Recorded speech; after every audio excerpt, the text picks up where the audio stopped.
Good afternoon and welcome. My name is David Elwood. I'm actually the dean at the Harvard Kennedy School, and it's my privilege to welcome all of you here and to introduce our speakers, and then I'll rapidly get off the stage and we can move forward. This is a particularly special week here at Harvard because the focus, as I think all of you know, is on public service, and it's many different forms and many different frames, and there are so many different ways in which people can serve. Indeed, our panel represents themselves three very different strategies of making the world a better place and serving. And before I introduce them, I just want to mention several events that are yet to come, even today. Governor Patrick, Governor of Massachusetts, will be speaking at the Kennedy School at 5:30 today. Yo-Yo Ma is playing, I guess, at Memorial Church, is that right? At 6, so it's lots yet to happen and much more. So every one of our panelists today have worked across boundaries and worked in a number of different settings, and it's my job to just briefly introduce them.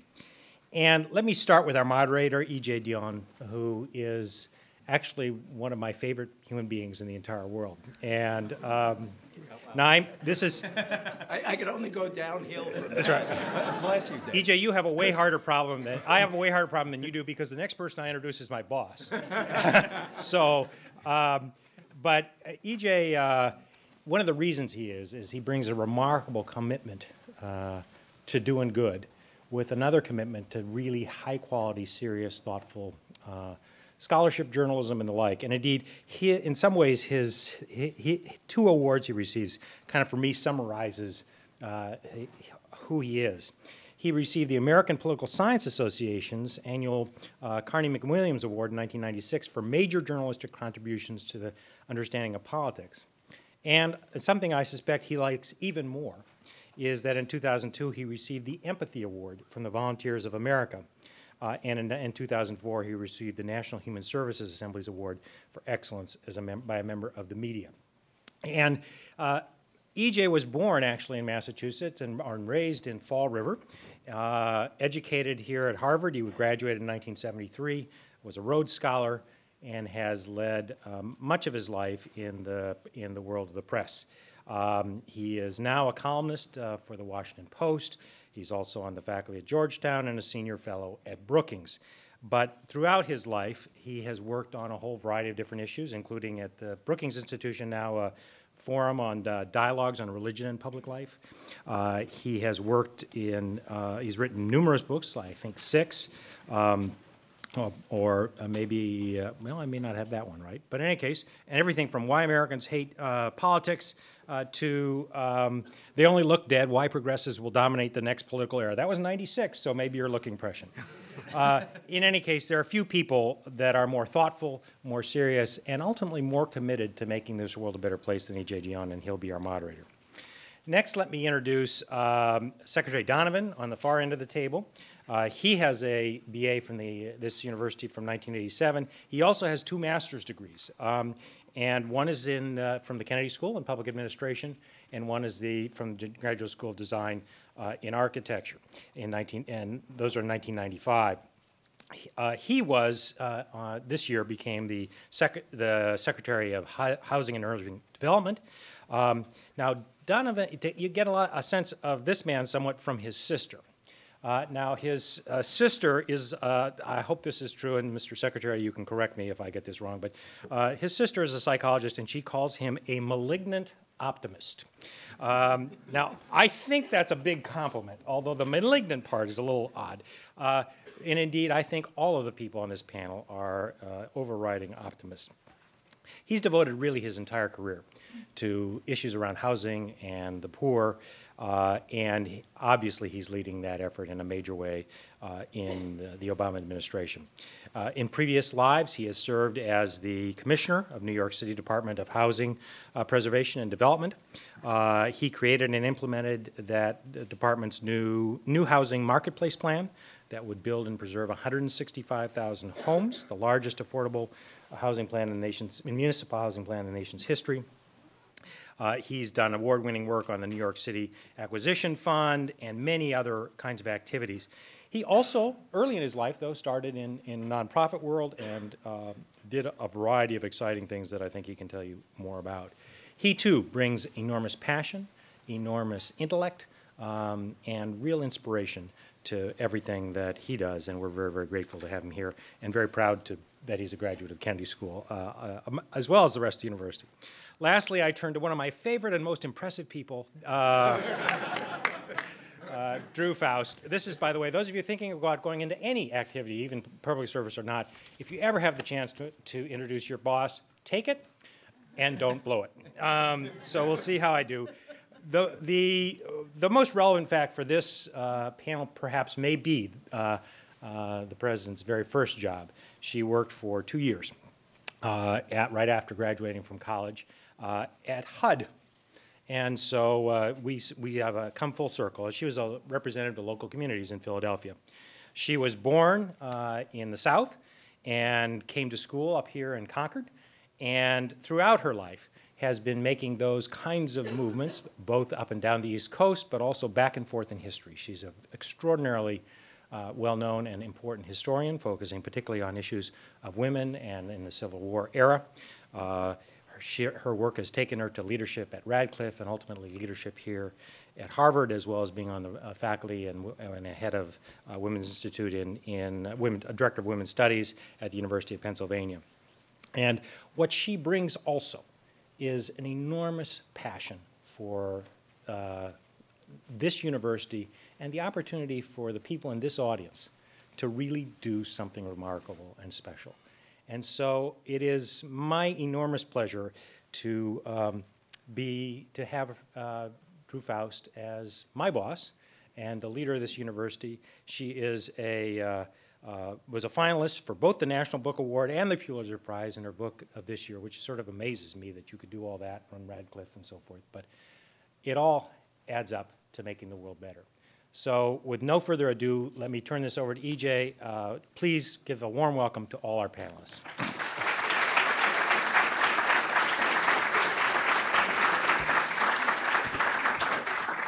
Thank you. From now on, I want David Ellwood to come with me everywhere, to talk to everyone. God bless you. That was so much nicer, the introduction I once received. I was giving a talk on politics, and the introduction ended, and now for the latest dope from Washington, here's E.J. Dionne. And on the subject of today, I do want to pay tribute to David, because he not only had the guts to do public service and to serve in government, but he did something that a lot of people don't do anymore, which is he actually left government on a matter of principle. And that's a very gutsy thing to do, and I've always loved David. I also love the idea of a malignant optimist. I had a friend once call me a feliciopath, and she didn't mean it as a compliment. You know, when the glass is 1/100th empty, 1/100th full, you have to admit that it's empty. So, but I like malignant optimist. And I think I'm here today because I was lucky enough to get together with Christine Heenan and President Faust a while back. And we were talking about service, and I salute all of you for being here today. And I was really excited. First of all, I fell in love with President Faust and Christine. That's easy to do. And I was so excited about her commitment to public service. And I discovered, as David said, that President Faust had started life at HUD. And this was at a breakfast. And I just said, the whole world has to know that. HUD is one of the most disrespected agencies in the government. It's unfair. And, you know, a few moments brought that. Not anymore. Exactly. We were saying, the secretary corrected me today, somebody I know who worked there said there are 10 floors and they're all the basement. And that's the impression that HUD has. And yet, HUD does vitally important work for our country. It deals with some of the hardest problems that our country has. And so I said to President Faust, every student at Harvard has to know that's where you started, because nothing will make it clearer to people how genuinely committed you are to public service. And I read her op-ed piece, and I'm now worried about competition in the column business, the one she wrote for the Crimson, making note that all of you are much more oriented toward public service and government service than any generation since the 60s. And I also believe that to be true. The economic downturn may have had a little to do with that, but I think there's something going on with your generation. So I wanted to start out with President Faust, and I wanted to talk about first just how did you end up working for HUD, and what can students learn from that? And as Secretary Donovan would say, if you go work for HUD, you too can grow up to be president of Harvard University. But please take it from there. I ended up at HUD because I was a student activist in the 1960s. And during my student years, a number of very dramatic occurrences happened in the United States and the world. And so when I began looking for a job, I wanted to find something that connected to me to those concerns. And the kinds of concerns that were prominent in my mind were issues like civil rights. I had grown up in Virginia in a segregated county that was the home county of Harry Byrd, who was the senator who said, close the schools rather than integrate them in the state of Virginia after Brown versus Board of Education. And so issues of equality and justice were very important to me. And of course, during my college years, we had the explosion of many cities in violent unrest and the Great Society programs that said government can make a difference, government can do something about poverty, about injustice, about urban decay and urban blight. And so when I was trying to figure out what I wanted to do next in my life, I knew I wanted to get out of school for a while. I wanted to be in what we called the real world, and I wanted to see if I could make a difference in some way on these issues. There was, and I think we may move to talk about recruitment questions at some point during our discussion, but one of the real factors in making the HUD opportunity available to me was an internship program, which recruited college students to come and have a kind of learning, working experience as a cohort. And I got hired into the Philadelphia regional office and began work in the summer after my graduation. And what Secretary Donovan told me just a few minutes ago is that my cohort of people, those of us who didn't leave, are now still there and still a sizable proportion of the HUD employee base. Yeah, so that internship program sent people in different directions, and many of those stayed in HUD. So that's the story. Thank you. Secretary Donovan, you gave a very interesting, good speech at the Wagner School of Public Service at NYU, and you talked about the fact that you graduated Harvard's '87. That at the moment you were sort of making decisions about your life, most people who actually wanted to do forms of public service were not going into government. They were going into the not-for-profit sector. Actually, Paul Light of the Wagner School has done a lot of research suggesting that was a very strong trend. Why were you different? How in the world did you end up in government? Dumb luck, actually, is the truth. For me, I think, particularly in talking about Public Service Week, I think there were lots of reasons why I wanted to serve and to be involved in the housing issue, but government came actually fairly late. And in the end, what happened, I was a student at the architecture school and wanted to design affordable housing. And I went and took a class at the Kennedy School with Bill Apgar, and we spent the first 3 days, I'm not even sure the word housing came up. We talked about race and Starrett City in Brooklyn and what had happened in Canarsie, and a whole set of readings that really, the thing that's so interesting about housing is that it's all about not just the bricks and mortar, but about neighborhoods, about all of the things that housing brings with it. And I was completely hooked. The next year I was Bill Apgar's teaching assistant, and then I went to work for the Joint Center for Housing Studies. And the only reason, frankly, I then went off to work in a nonprofit, because even though I was at the Kennedy School of Government, for God's sakes, nonprofits were where I felt I could make the biggest difference. A couple of years later, Bill Apgar was appointed to be FHA commissioner in the Clinton administration. And he said, well, why don't you come work for me at HUD? And I thought what you said in the introduction, which is HUD is one of the most dysfunctional agencies in all of the federal government. I love New York. I've just renovated a house there and the paint is still drying. Why would I go work at HUD? And ultimately decided to do it, started commuting. And honestly, for the first 3 months, I thought I'd made a mistake. And I often thought about the Frank Lloyd Wright quote. He used to say about being an architect, if you can do anything else, you should.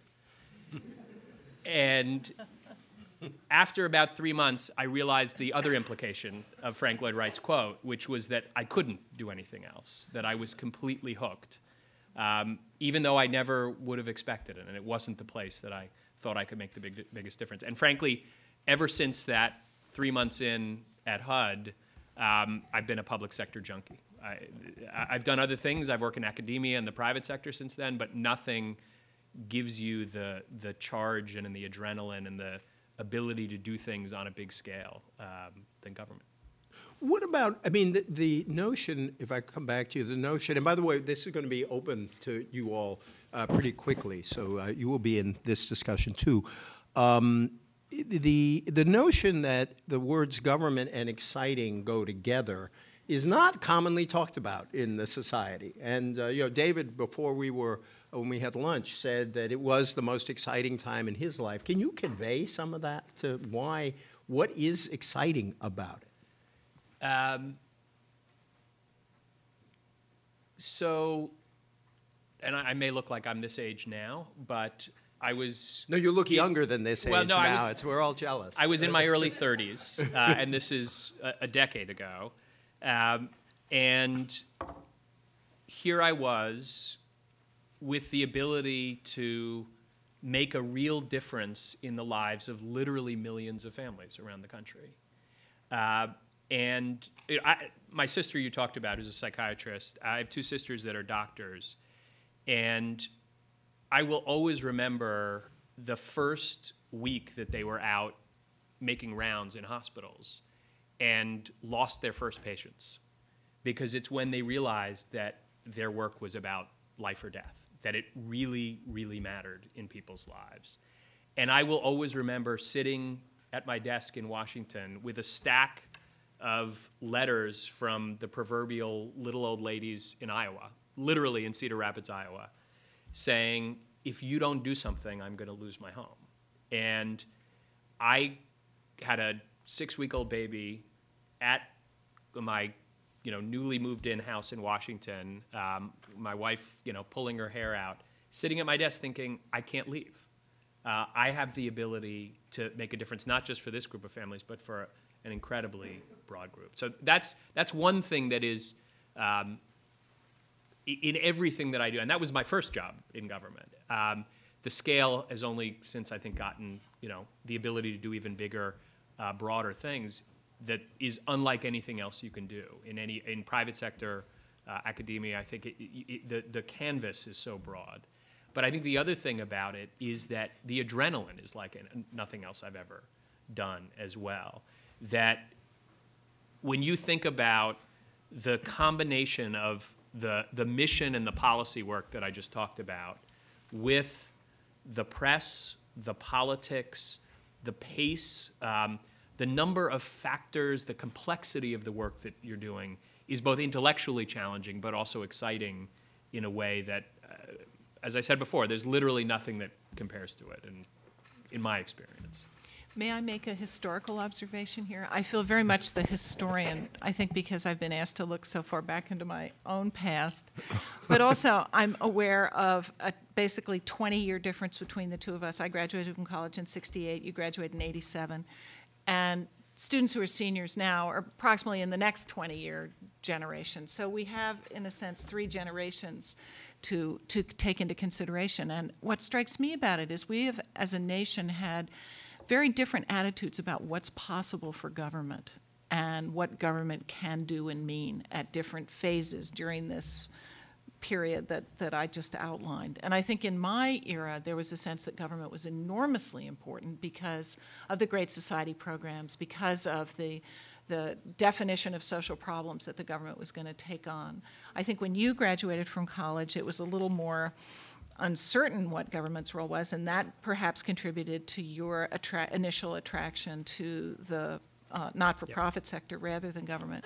And I think you have been in 2 phases at moments, more recent moments, when government has been seen as really significant. And my sense about many students today is they feel government can make an enormous difference. And that's a big part of what you've identified as a generational affinity back to my college generation. And I think you've just articulated why that attraction is such a realistic one because of what you've been able to see you could accomplish. Maybe I could pick up on that. I think there is, let's be honest, and I felt it too, there's something about President Obama that has gotten people excited about government again. I mean, he says it himself. His job is to make government cool again. So I think there is that. But there is also a natural tendency in this country, in any country, to say when the country is in a moment of crisis, that we look to government for help, not to solve everything. But I think there is a natural openness that we as a country have right now to wanting to believe in government again. But I also think we come, as the president has talked about, he talked about this in his healthcare speech, there's a tension about whether government can be effective. There was a kind of an overriding wave of disillusionment with the federal government. And I think we are moving back, but there are enormous stakes right now, too. And I think this is one of the things I would say to anyone who's considering government, that it's not just that it can be enormously exciting for you, but that there is, I think, an obligation, I feel very strongly, and the people I work with feel, to prove that government can be an effective and positive force in people's lives. Because if we can't do it now, I've been to New Orleans 4 times since January, and there is no better example of where the failure of government, the federal government and local government, has disillusioned people, and losing this opportunity will have enormous consequences for the next few decades, I think. By the way, Secretary Donovan gave us the slogan for this campaign. It's work in government, get addicted to your own adrenaline. I mean, it's a very exciting possibility. I just want to ask 2 quick questions before I open it up to you, and I'll reserve the right to come back. I'll ask 2 to President Faust and 1 to Secretary Donovan. I have a theory. It involves a gross generalization that any social scientist in the room would shoot me down for and give me an F for, but I'm not being graded today. It strikes me that this new generation, the folks sitting out here, are more idealistic than 80s kids and more practical than 60s kids as students. Now, since I'm pandering to you, you won't mind my gross generalization. But I do have that. I mean, I have that sense from my own students that I teach. I think there are a lot of studies that suggest that. What do you make of that gross generalization? Well, since you might want to defend one of the other groups, too. The donors are more in the 60s or 80s kids to Harvard University. Well, let me just say something about the current generation of students. I do think that they're more practical, certainly, than my generation of students was. I think that they're much more aware. For example, the cost of higher education has grown so much that people are much more aware of how are they going to justify that? How are they going to make it work for them? How are they going to pay back loans in many cases for either undergraduate or graduate programs? I do think that there is much more demand on students now to perform at a level that was not so clearly delineated when I was graduating from college. On idealism, I don't want to judge anybody's idealism versus anyone else's. I do think that the public expression of this idealism and the sense of crisis that exists right now, I think we feel partly in the aftermath of the financial downturn and all that's meant, but things like climate change. Are we going to have a planet in 50, 100 years? What kinds of impact are we making on the very foundation of the world in which we live? I do think there's a sense of crisis that perhaps parallels, in some ways, the sense of urgency that the 60s generation felt. And so I would say that also ties the current generation to its commitments.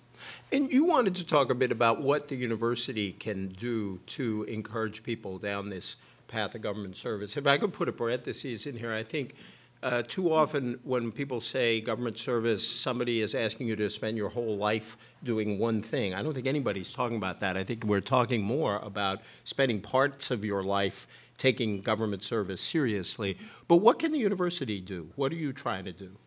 I think part of what we're trying to do is make opportunities visible and also work with people in government to make the opportunities available. It was no small thing for me that there was this internship program that I could find out about, sign up for, be accepted in, and work in.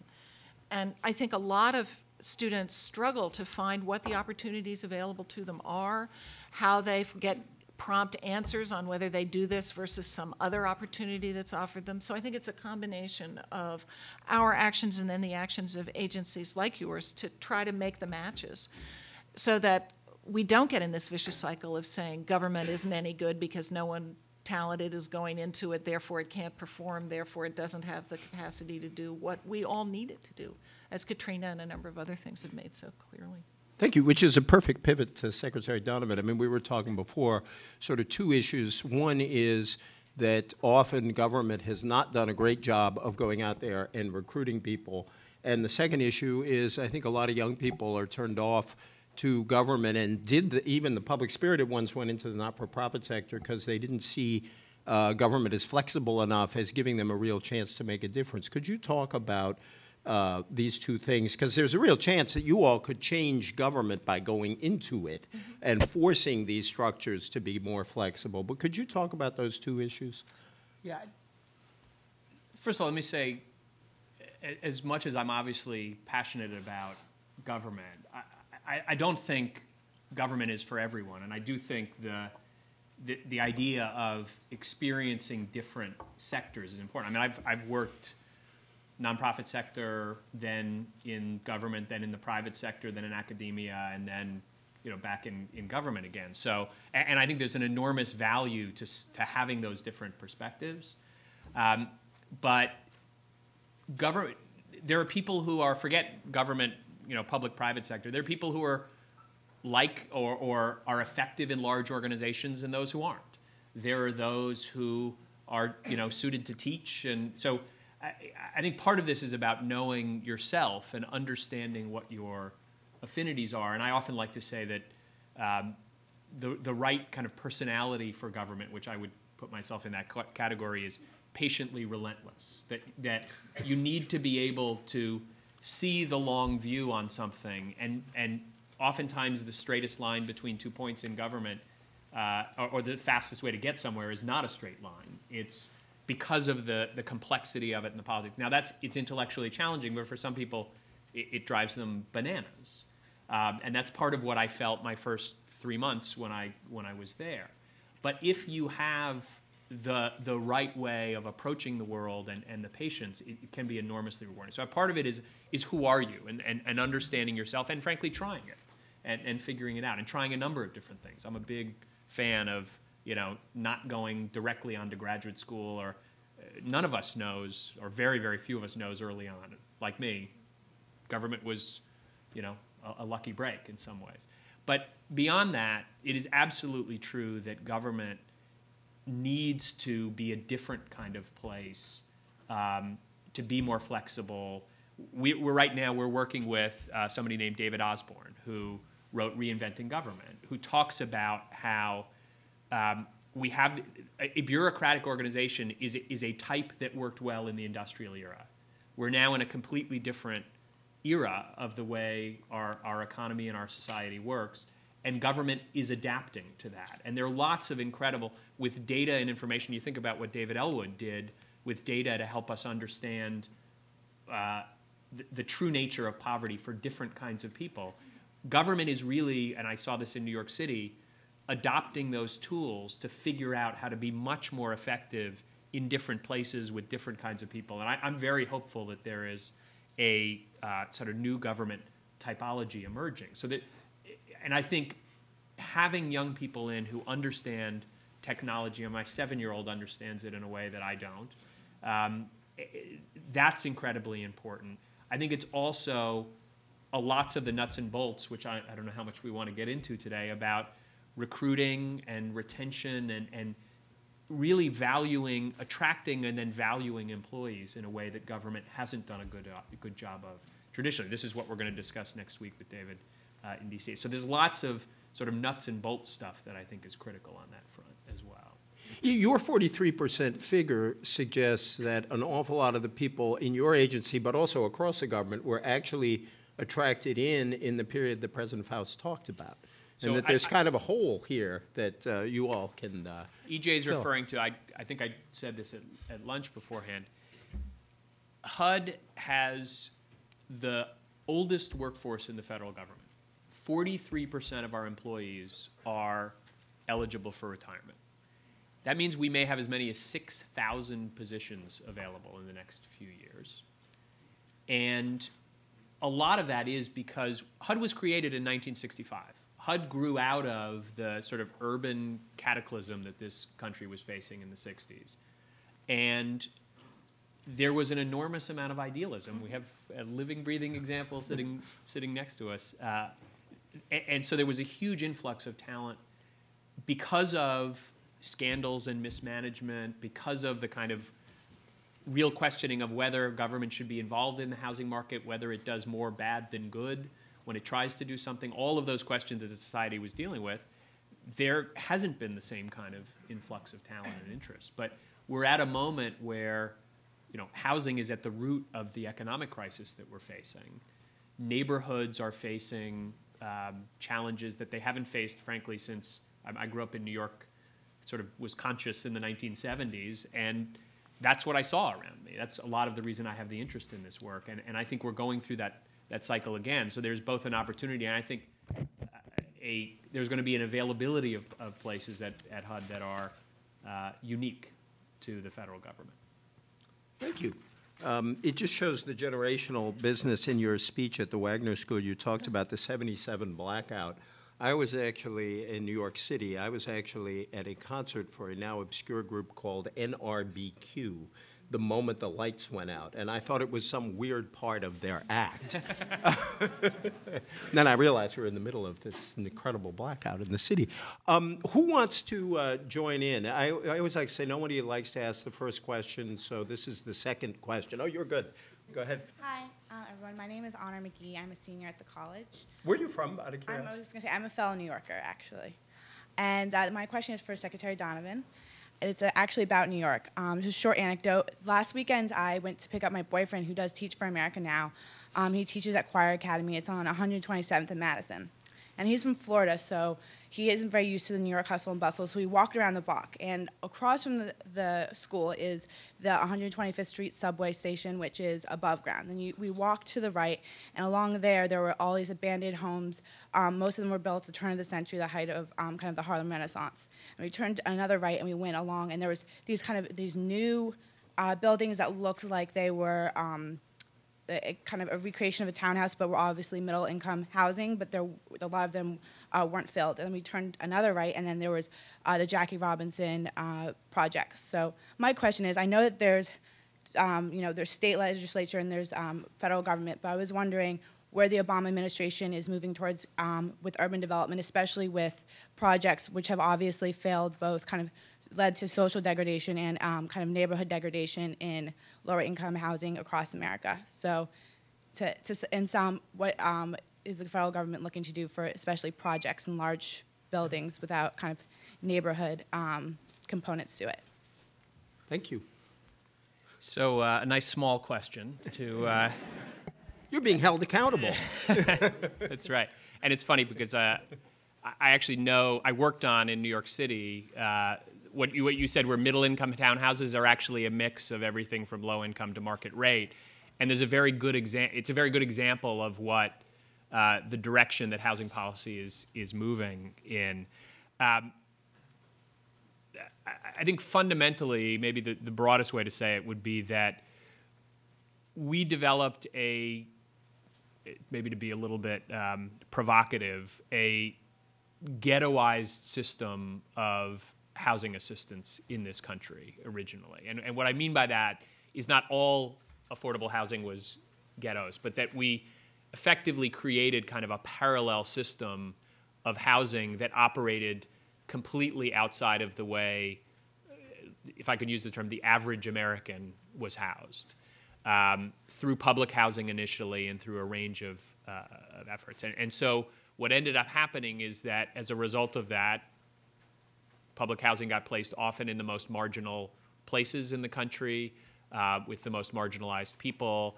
And I think we've learned a lot. William Julius Wilson and others have written extensively about sort of the effects of that ghettoization, if you will.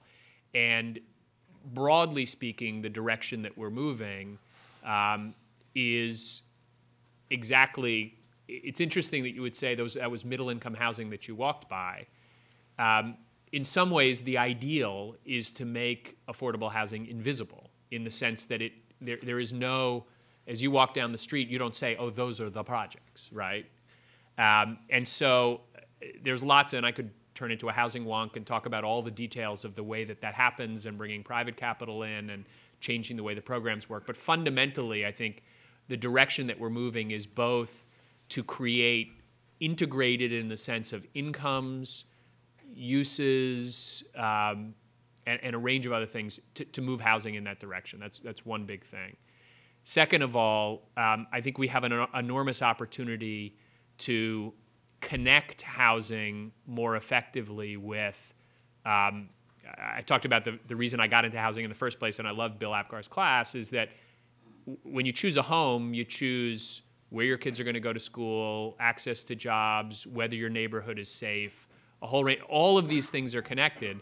And I think what we're trying to explicitly do is connect housing policy to those things, so that when we rebuild public housing, for example, you also make sure that there's schools and childcare and all the range of things that make a neighborhood rather than just housing. So I could go on for a while. There are lots of other things that sort of around energy efficiency and sustainability that we're trying to do, homelessness, a range of other things. But I think that's sort of the fundamental, to go to your question about the projects you were seeing, that's kind of the fundamental direction that we're moving. And it's happening in a lot of local places. The federal government has been more a barrier than it has been a help to that. And you should take one of those 6,000 jobs at HUD and go fix this. Sir, in the back. And then I guess if people want to go to the mics early, feel free. Just. Thank you very much. My name is Ahmed Jalal. I'm at the Kennedy School. One of the ways U.S. provides leadership to the rest of the world is it's very good in bringing ideas and innovations together, which then dissipated across the world, developing world, and makes difference to lives of so many people, improving the lives of so many people. And I think one of the big issues in the developing world is low-cost housing, especially housing resistant to earthquakes. In Bam, there was an earthquake, 30,000, 40,000 people got killed in South Asia as well. And I think I wanted to ask you the question, under the Obama administration, a lot of innovation that goes on within the laboratories and urban planning and designing of houses and everything.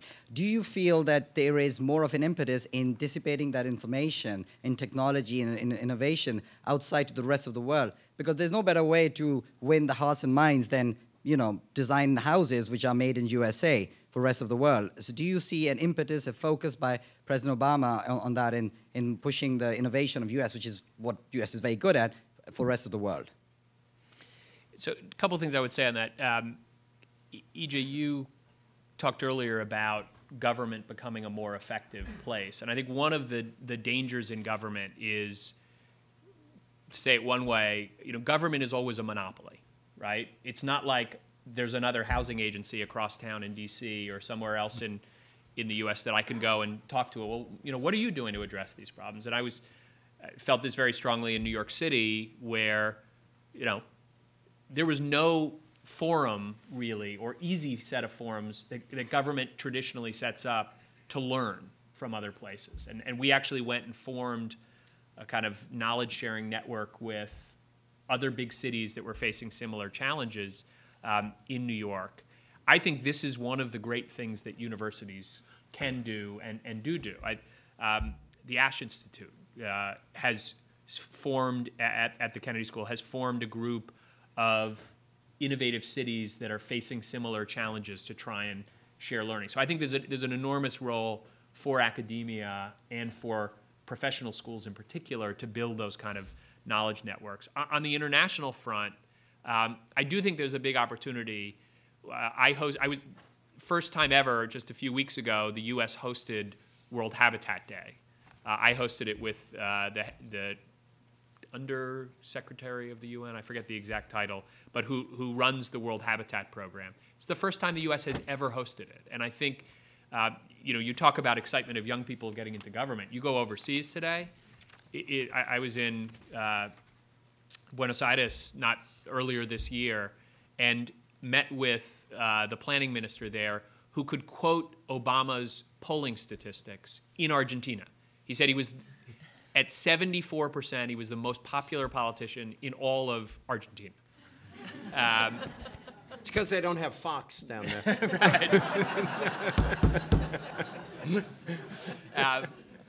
So I think we have an enormous opportunity to open ourselves to the world. We've started to try and do that. There's the World Urban Forum in Rio in March that I'm going to be going to with my team. I think we have a lot of opportunity. And I think, very importantly, Secretary Clinton is taking that opportunity and has made development a real priority for the State Department, which is unusual. It's one thing for HUD. We have an international program. But ultimately, the resources and the focus is not going to be there if the State Department isn't there. And so I'm very excited about that. The last thing I would say, though, is, we have a lot to learn from them as well. I mean, I will never forget sitting with Bill Apgar, actually, at the Joint Center for Housing Studies here, and the South African housing minister came to meet with us, and we spent an hour talking about capital markets and how we had created a 30-year mortgage market in the U.S. and how great it was, and we turned to him and said, what are the problems you're facing? And he said, well, when we were in opposition for the last few decades, we've been encouraging all of our supporters not to pay their rent. And so now we got to figure out how to get them to pay their rent now that we're in government. So, didn't feel like I had great answers to help them with on that front. So, part of this is figuring out where we can be effective and where we can help, and frankly, what we have to learn. Because there are some really interesting things that are happening in Africa and India and Chile and in places where we have a lot to learn.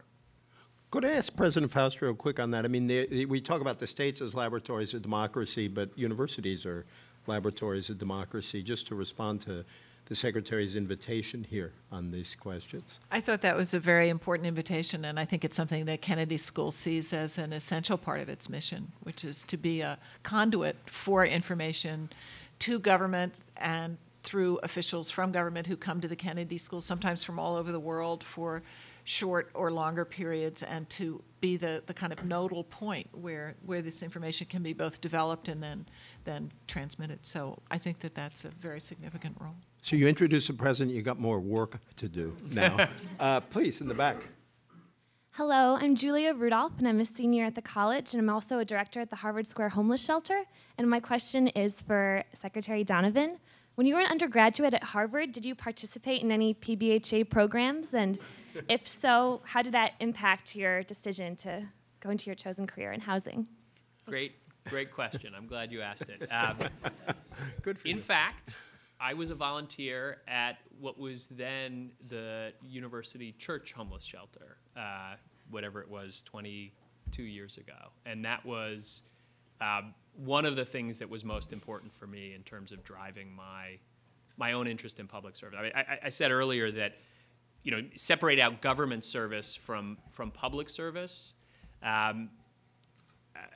When I grew up in New York, when literally like stepping over homeless people on the way to school, it was a very sort of scary, chaotic time in New York. A real sense that cities were kind of dying across the U.S., and the South Bronx was the #1 example. I was thinking of the South Bronx, not so much the blackout, but 32 years ago this month was the World Series in '77. I was there as an 11-year-old when Howard Cosell said, "Ladies and gentlemen, the Bronx is burning." So for me, I actually started service. My high school offered a service program, and I worked in the storefront school in East Harlem that really started my interest. I think those service programs are incredibly, incredibly important. But the other thing I would say, there are a few other experiences at Harvard I think that really made a difference. One was when I was a senior, I went to hear the head of the National Coalition for the Homeless at the IOP talk about the work he was doing. And I walked up to him afterwards and said, "I'd love to come be an intern for you." And that's how that was the first thing I did after I graduated. And it's those kind of chance encounters, bringing, people from the outside world who are doing things in service-related areas that can make a huge difference. I think that's another way the university can make a difference. The other thing I would say that was a huge impact for me was Robert Coles. When I came back to graduate school, I was lucky enough to take a seminar with Robert Coles, 20 of us sitting around a table. We'd read a novel every week. And talk about it, and he required us to do service. And I went and worked for a guy named Robert Moses, who was a hero, not the New York City Robert Moses, the civil rights movement hero, created the Mississippi Freedom Project and all the voter registration there. And for me, it wasn't just about the service, it was about connecting my sense of my need to serve and my impulse to serve with the academic work that I was doing. That the great books are not just abstract historical artifacts, they're about real people, and we face the same choices, deliberations in our own lives, and finding ways as a university connect the service experience to everything that you're doing, the moral questions that are raised in these books, was a fundamentally different thing for me than I had experienced in my education before. And I think that kind of framing service in a broader context is really, really important for a university to do. And I was a teaching assistant for Coles the next year, and I can honestly say if it hadn't been for him, I wouldn't be here doing this kind of work. Thank you for that question. You realize Secretary Donovan's press person is saying to him or herself, thank God he did all that stuff when he was young. That was extraordinary. By the way, Robert Moses, amazing guy, he wrote a book that I commend to everybody called Radical Equations. He started something called the Algebra Project. That's where I volunteered. Is that right? That was my service. Yeah, that's an Algebra fantastic. project. It's a great book for anybody who's interested. Hello. Thank you so much for your insights. I am Pukar. I am from Nepal and currently in the Kennedy School in the Masters of Public Administration program. My question is for President Faust. So I'm the first one to ask you. Now, the importance of global leadership or international leadership cannot be stressed enough. And we are here in the Public Service Week. We're talking a lot about, at least now, about government in the United States. My question to you is, what vision do you and Harvard at large have? I'm aware of Kennedy School, of developing the next generation of leaders of the world, because the idea of public service, how you go about doing it, what are the characteristics in the various countries around the world can be quite different, and Harvard can play a very significant role. Thank you. It sounds as if you have some ideas about how we might do it better, and I hope that we'll have a chance to hear. Maybe David could hear from you at some point. But I think job. Well, I'm sorry, another job. I think what you're alluding to is an extraordinarily important part of what Harvard does. And one of the aspects of this university that has developed most significantly in recent years is its international presence. We've always had an international presence. I think it is much more intense and vibrant than it has been previously. We have more international students, both in the college and the university as a whole. Overall, 20% of the students at Harvard are international.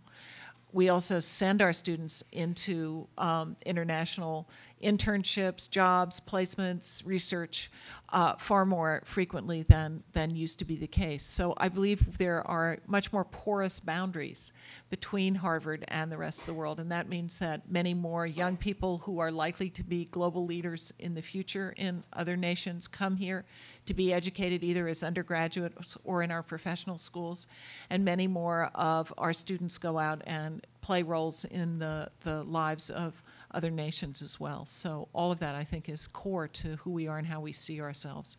We talk about internationalization as a project and a policy at Harvard, and I often muse to myself that it's just going to become like the air we breathe. It's going to be like talking about oxygen in a few years, because it's just so much a part of everything we are and do that it's almost hard to differentiate it from the very business of our lives. So thank you for your comments. Thank you. Sir? Hi, my name is Samir, and I'm a student in the law school. And I have a question for Secretary Donovan. For many decades, the federal government was kind of encouraging cities in the U.S. to become, not very well planned, very low density and suburban. And I was really excited to hear, after you became HUD Secretary, you talked about making more livable communities in the U.S. and how you're going to partner with other agencies like the Department of Transportation. And I wanted to know if you could talk a little bit more about that and what more like concrete examples of what you plan on achieving in the next few years. So just to frame this maybe a little bit, there's a lot of interest, obviously, in climate change. It's one of the critical things that the president is focused on in his first year, one of the three critical things, most critical. And there is an element of the work we do at HUD that is focused on buildings. So 40% of our carbon emissions in this country come from our buildings. About half of that is residential, half of that is other buildings. So making buildings more energy efficient is a big part of what we're doing. But the other thing, and I feel I'm sort of the one who it's most important for me to carry this mantle, maybe with Tom Vilsack as well on the rural side, is the impact of place on carbon emissions. And what I mean by that is, if you have an energy efficient home, but it's located in a suburb where your only option is to drive an hour and a half to work, and every time you want to buy a sandwich, you gotta get in your car and go 20 minutes. Obviously, you're generating a lot of VMT in the terms of our vehicle miles traveled and carbon emissions. What we also know is that those kind of settlement patterns also lead to poor health because people don't walk. And what's interesting to me, if you look at the foreclosure crisis, is that in many ways, the places that have been hardest hit are the places that I would describe as the least sustainable. Brand new suburbs of Las Vegas and Phoenix, where what's happening, frankly, is I think people are voting with their feet. The market is showing that people value neighborhoods, transportation options. Not everybody's going to give up their car, but the point is people like to have options and to be close to things. And broadly speaking, I think we're sort of reaching the limits of the car-driven development of this country, where it's going to be hard to develop many more suburbs kind of out at the edge of metropolitan areas because you just traffic and so quality of life is driving people back into urban areas. So that's sort of the general sort of frame for what we're focused on.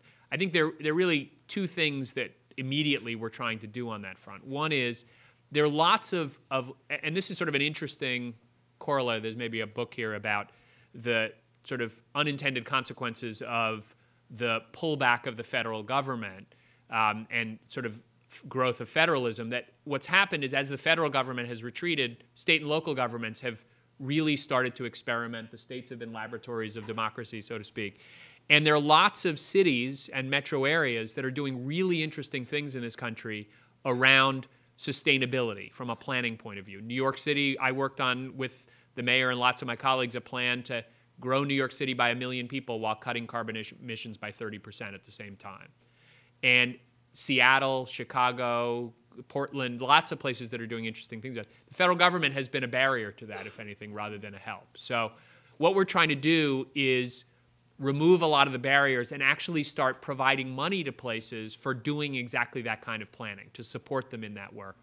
I think the second big thing is that if we can align markets in this country to reward kind of smart decisions, and this, one of the great things about the training at the Kennedy School was it was a sort of combination of thinking about markets and thinking about public policy and how they interact. Think about the fact that if you buy a home, when they look at your mortgage, they never look at what your transportation costs are, right?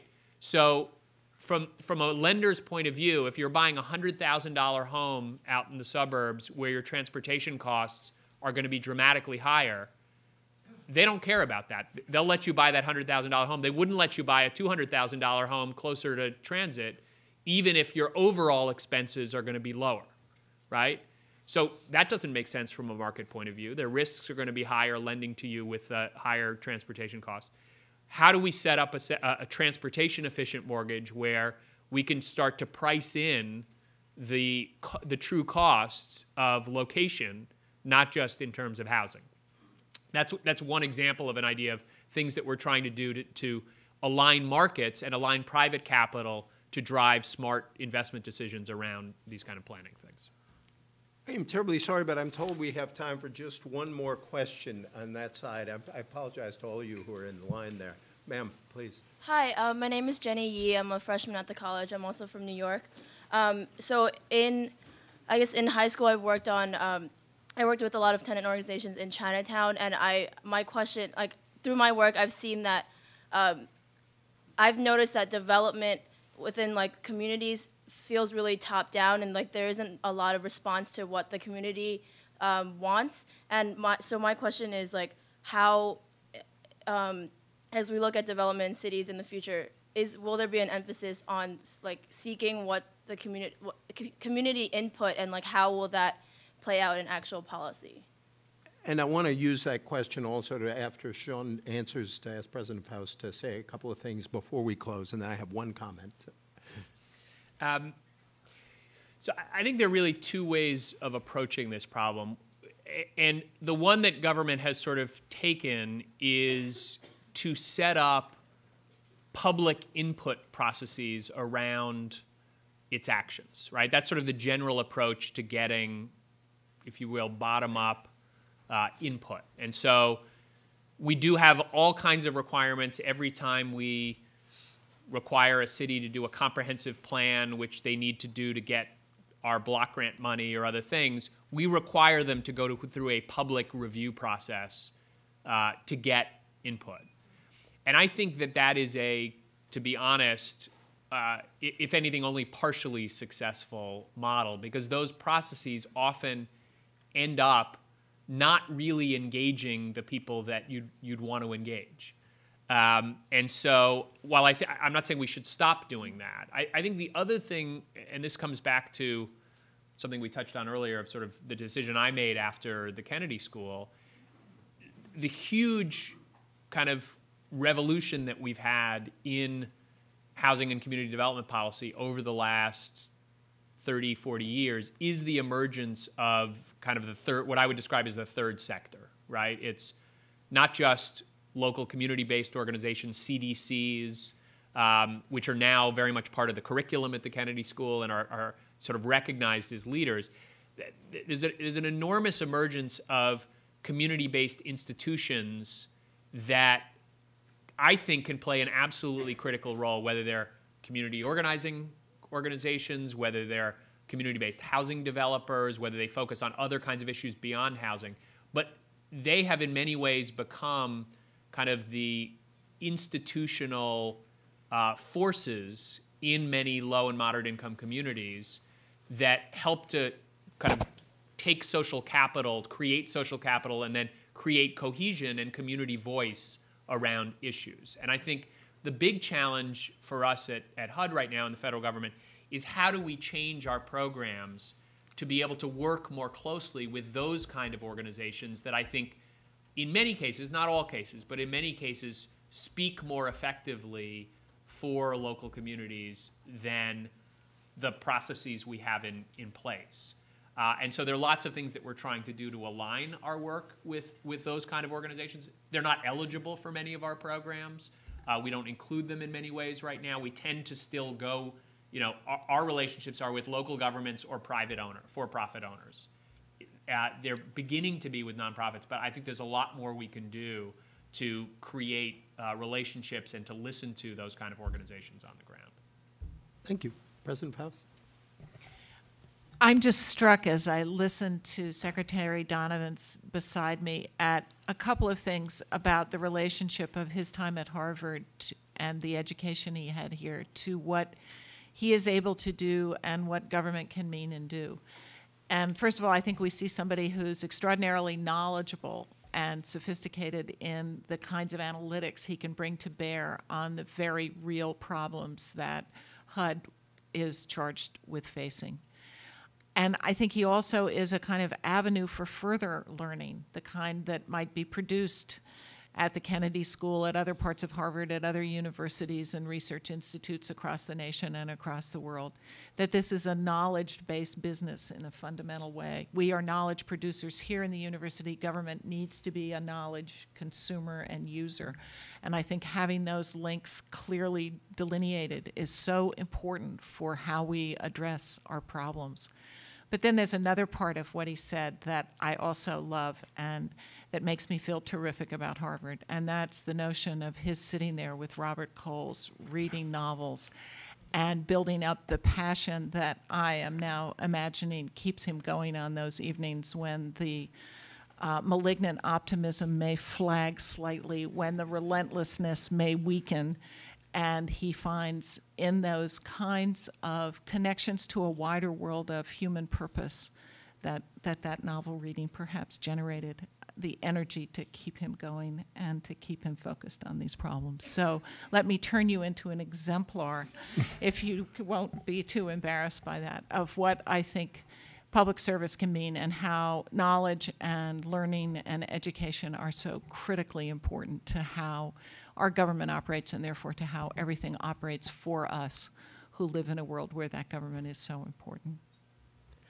Wow. And I just want to thank these participants, President Faust and Secretary Donovan, for participating in this HUD reunion today.